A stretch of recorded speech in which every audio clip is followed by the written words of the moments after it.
একদিকে কালীঘাটে আজ বৈঠক হবে আজ দুপুরে, সেখানে মমতা বন্দ্যোপাধ্যায় বিভিন্ন সব জেলা সভাপতিদের আসতে বলেছেন। জয়ী প্রার্থী অর্থাৎ সাংসদরা তো থাকবেন, তার সঙ্গে জেলা সভাপতিরা থাকবেন। পোস্টমর্টেম হবে কোথায় কি অবস্থায় রয়েছে, কারণ পাখির চোখ 2024 অতীত, কিন্তু 2024 থেকেই তো শিক্ষা নিতে হবে। বাঁকুড়া লোকসভা আসন তৃণমূল জিতেছে, কিন্তু তারপরেও বাঁকুড়া লোকসভা আসনও নজরে রয়েছে, কারণ বাঁকুড়া শহর, সেই শহর থেকে ভোট যথেষ্ট কম এসেছে। প্রিয়ব্রত প্রতিনিধি আমার সঙ্গে রয়েছেন, সরাসরি প্রিয়ব্রতর সঙ্গে কথা বলবো। প্রিয়ব্রত, বাঁকুড়া আসন তো জিতে নিয়েছে তৃণমূল, কিন্তু তৃণমূলের অস্বস্তি বাড়াচ্ছে, তৃণমূলের কাঁটা হয়ে দাঁড়াচ্ছে কোন কোন জায়গা?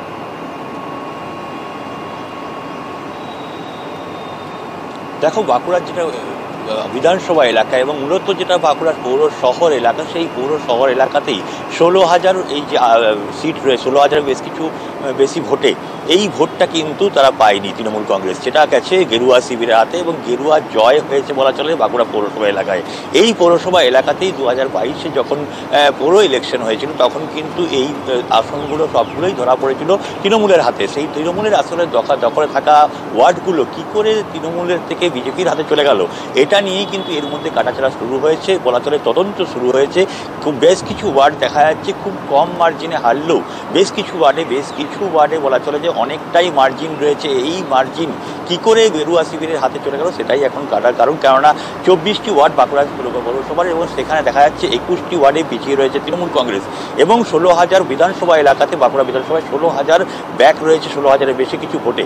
সেই ব্যাক কেন হলো বা কাদের ভুলে হয়েছে, কোন নেতৃত্ব কাজ করেনি বা কোনোভাবে কোনো যেসব জনমুখী প্রকল্প রয়েছে সেগুলো কি মানুষের কাছে পৌঁছতে পারেনি, সেটা নিয়েই এখন কাটাছাড়া শুরু হয়েছে। যেটা বিজেপির পক্ষ থেকে দাবি করা হয়েছে যে শিক্ষিত ভোটাররা বাঁকুড়ার এই লোকসভা এলাকা, বাঁকুড়ার যে বিধানসভা এলাকা, মূলত শহরাঞ্চলের ভোটাররা তারা কিন্তু বিজেপির পক্ষে রায় দিয়েছে, কেননা তাদের কাছে পরিষ্কার হয়ে গেছে যে কোনটা কেন্দ্রীয় সরকারের প্রকল্প, কোনটা রাজ্য সরকারের প্রকল্প।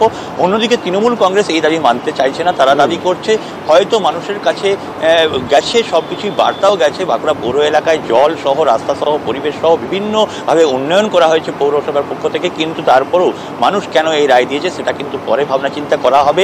এবং যদি খামতি দেখা যায় যে কোনো নেতৃত্বের খামতিতে এমন ধরনের ঘটনা ঘটেছে, সেক্ষেত্রে তাকেও কিন্তু ছেড়ে কথা বলা হবে না। কিন্তু এই ধন্যবাদ তৃণমূল তদন্ত করছে, নিজেদের মতো করে একটা অ্যাসেসমেন্ট তৈরি করছে যে কেন, কোথায় খামতি ছিল, কেন ভুল ছিল, কেন শহুরে মানুষ, বাঁকুড়ার শহরের মানুষ তারা ভোট দিলেন না তৃণমূলকে, সংখ্যাটা কমলো কেন।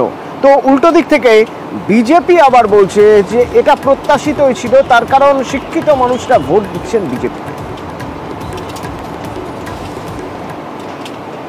কি কারণে এই রেজাল্ট আমাদের হলো সেটা কিন্তু আমরা দলগতভাবে আমরা সেটাকে খতিয়ে দেখব, কেন হলো, কি কারণে হলো সেটা নিশ্চয়ই আমরা খতিয়ে দেখব। যদি কোথাও আমাদের ঘাটতি থাকে বা আমাদের সাংগঠনিক কোনো ঘাটতি থাকে, সেটা নিশ্চয়ই আমরা দলের মধ্যে আলোচনা করে আমরা আগামী দিনে বাঁকুড়া বিধানসভা এবং বাঁকুড়া টাউন আমাদের যাতে আমরা মমতা বন্দ্যোপাধ্যায়ের হাতে তুলে দিতে পারি, সেই চেষ্টা আমি কিন্তু করব।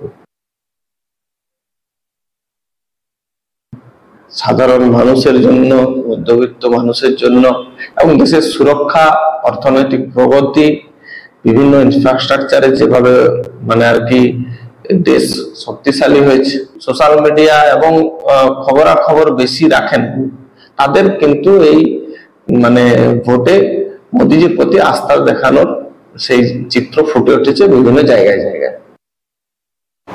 আর এবার দিল্লিতে নজর রাখতেই হবে, তার কারণ দিল্লিতে এবার সরকার গঠনের তোড়জোড়। আগামীকাল প্রধানমন্ত্রী হিসেবে শপথ নেবেন নরেন্দ্র মোদী। অত্যন্ত গুরুত্বপূর্ণ, ভারতীয় সংসদীয় ইতিহাসের ক্ষেত্রে পরপর 3বার প্রধানমন্ত্রী হচ্ছে নরেন্দ্র মোদী, যে রেকর্ড একমাত্র জওহরলাল নেহরুর রয়েছে। তো এই শপথ গ্রহণ অনুষ্ঠান যাতে এখানে কোথাও কোনো খামতি না থাকে এবং এই সুযোগে যাতে প্রতিবেশী দেশগুলোর সঙ্গে সম্পর্ক আরও ভালো রাখা যায়, তার জন্য তাদেরও আমন্ত্রণ জানানো হয়েছে এবং সমাজের বিভিন্ন শ্রেণীর মানুষকে আমন্ত্রণ জানানো হয়েছে। 70 থেকে 80,000 মানুষ যাতে লাইভ সরাসরি দেখতে পারেন, এরকম একটা ব্যবস্থা করার ভাবনা চিন্তা চলছে। দিল্লি থেকে আমার প্রতিনিধি মৈত্রী রয়েছেন, মৈত্রীর সঙ্গে প্রথমে কথা বলবো। মৈত্রী, এই শপথ গ্রহণ অনুষ্ঠান কোথায় হবে এবং সেখানে কত মানুষ থাকতে পারবেন বলে আশা করছেন বিজেপি কার্যকর্তারা? এবং অবশ্যই তোমার থেকে জানতে চাইবো যে বিদেশি অতিথি যারা, সেই বিদেশি অতিথি কারা কারা আসছে?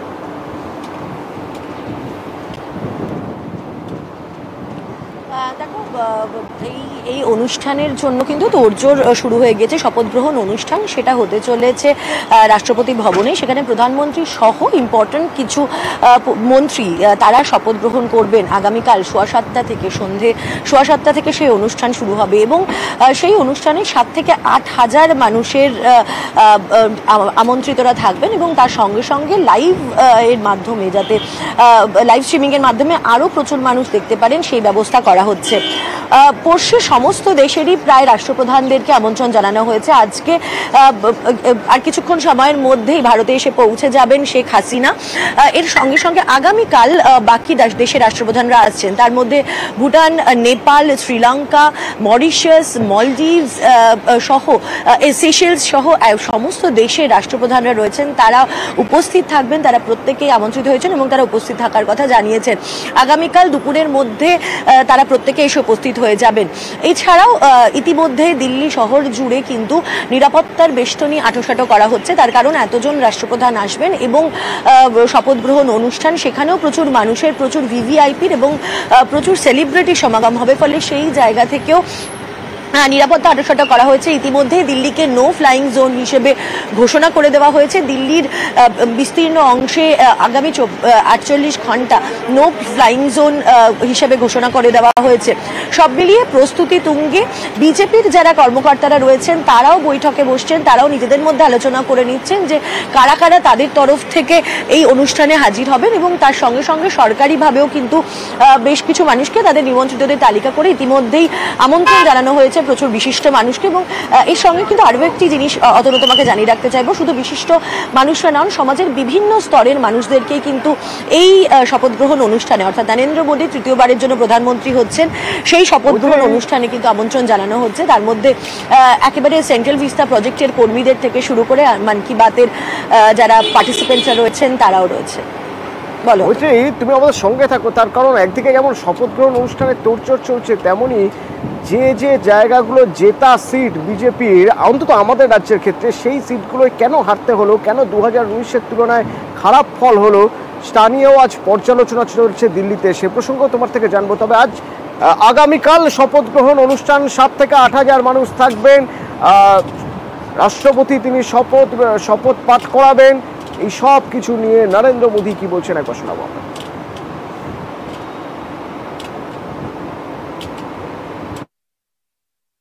अब एक स्टेबल गवर्नमेंट मिलने के कारण और परिचित व्यवस्था और नेतृत्व मिलने के कारण दुनिया का भारत के प्रति रुझान, भारत के प्रति उनका आना बहुत तेज गति से होने वाला है और मुझे विश्वास है कि देश के सभी राज्यों को इसका लाभ मिलेगा।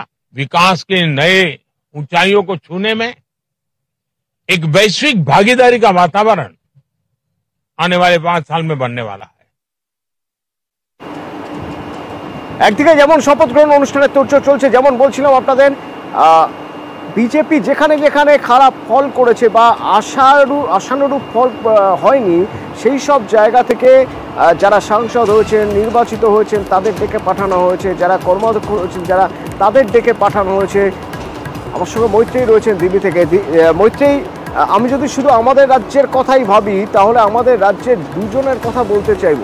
প্রথমত, যেভাবে সংগঠন কাজ করেছে তাতে খুশি নন, আসন বদলানো হয়েছে তাতে খুশি নন দিলীপ ঘোষ, তা তিনি স্পষ্ট করে দিয়েছেন।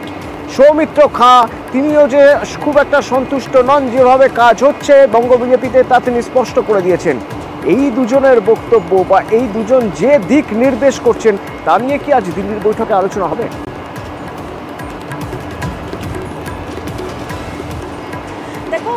খুব স্বাভাবিকভাবেই এই দুই নেতা এবং এর সঙ্গে সঙ্গে লকেট চট্টোপাধ্যায়, তাদের প্রত্যেকেরই কিন্তু ইঙ্গিত ছিল কোথাও একটা রাজ্য সংগঠনের ওপরে। এবং আজকের যে বৈঠক হয়েছিল সকাল 10টা থেকে যে বৈঠক শুরু হয়, সেই বৈঠকে উপস্থিত ছিলেন সমস্ত রাজ্যের বিজেপির রাজ্য সভাপতিরা এবং সেখানে সুকান্ত মজুমদারও উপস্থিত ছিলেন।